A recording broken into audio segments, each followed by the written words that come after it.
Okay, I just wanted to pick up where I left off, showing a few discharges through, this is through a 1 ohm resistor. So we're going from about 35 volts down to, well, the end of the plot after reaches very close to 0. So there's a couple things we want to note. First, the scale of this plot is 10 milliseconds wide, the whole screen, so clearly the bulk of the discharge happens in the first 9 milliseconds. Now if we want to try to talk about the 3 dB point, where half of the voltage, not necessarily the stored energy, because the stored energy is a function squared, but where the voltage at least becomes half. So let's do it from from the first one here. So this is 20 volts, and it gets down to about 10 volts right here after 2 divisions, so 2 milliseconds is the period there.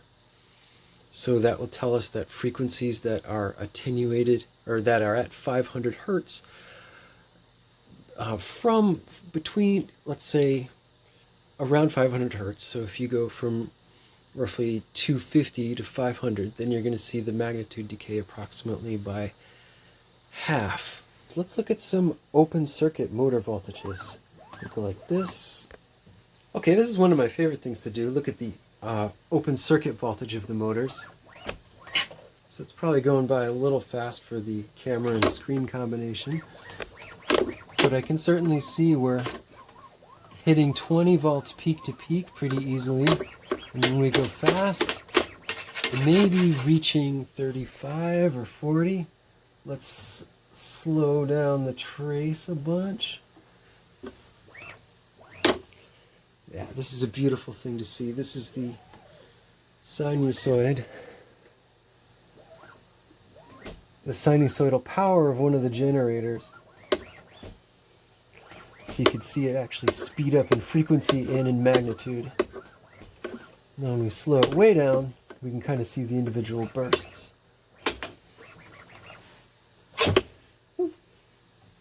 So we see the bursts, yeah, they're reaching about 40 volts, absolute peak to peak, but that's the shortest time. And what's like a nice slow, easy stroke like that? I'm going to dial the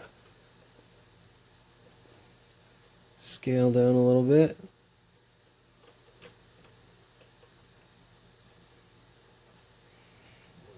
All right, here's the 1 volt scale.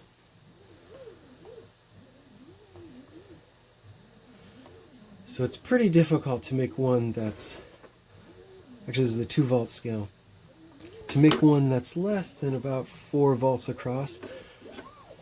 But don't forget, that's open circuit, which doesn't mean much when there's any kind of a load on it. Speaking of which, I'm curious what the real impedance is through one of these phases. So let's hook up this multimeter. So at this point I've got the multimeter measuring resistance directly across the terminals of the stepper motor. This is not necessarily the greatest way to measure the real impedance, because we don't really know what kind of tactics the scope is using to measure it. Are they activating any of the other passive components in the motor, such as the coils? But it's good for a rough estimate, you know, nearest order of 10. So we're seeing about 18 ohms on this one phase. Just one other little thing I wanted to share. I wish I could say I derived all of this stuff myself, but this webpage does it all pretty nicely. So I went ahead and I entered the circuit parameters. So like I said, we're discharging into a 1 ohm circuit, and with a nominal 35 volts, say. And then our capacitance, even though those capacitors in the bench are 3300, there are 2 of them in series. So that means we lose half of the capacitance. So we're down to effectively 1650 microfarads. This is, of course, the general plot that we're seeing with the RC time constants. So remember I said it was about 2 milliseconds or so, based on the scope reading. So this tells us the initial circuit will have a maximum current of 35 amps. I'm not sure exactly how that's calculated, but that's intense. Instantaneous current of 35 amps. I don't think I don't know if these capacitors can actually handle that kind of discharge, right? I'm going to have to look into that. But here is a little system where you can type in a timestamp and it will tell you what the current and the voltage on the capacitor are. That's the most important thing right here. So what I've done is we looked at the curve and at the 2 millisecond mark and estimated that was the 50% point. So if I put in 2 here, this tells us that the capacitor voltage is 10.4 volts. So by the way, this field is a little bit confusing, but it helps you out. It says that it's 0.3 of VO, but in voltage, it's right there, 10.4. So that's a little bit less than half of our original 35. So what if we said, it's more like a millisecond. Well, that's 19 volts. That's almost exactly half of 35 volts. So I was trying to just work through the numbers here and find an exact halfway point, but that's not too important. The other interesting thing is that at that point, the current is 16 amps. Okay, so that's a lot of current.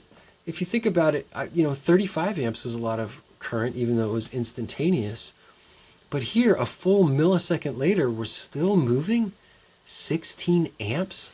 That's kind of scary to me. Let me see what it is like 5 milliseconds out. Okay, yeah, by there, it's still 2.4 amps. That's a solid amount of current. Oh my God, that's 50 milliseconds. I meant to do 0.5. Wow, so even after, I'm not totally sure this is right. I mean, 1.6 amps would still be flowing. I guess the voltage would be lower at that point. 1.6 volts, so it's only 1.6 amps. But doesn't that mean about 2.5 watts? Okay, something is not 100% kosher here. But anyway, it's a start.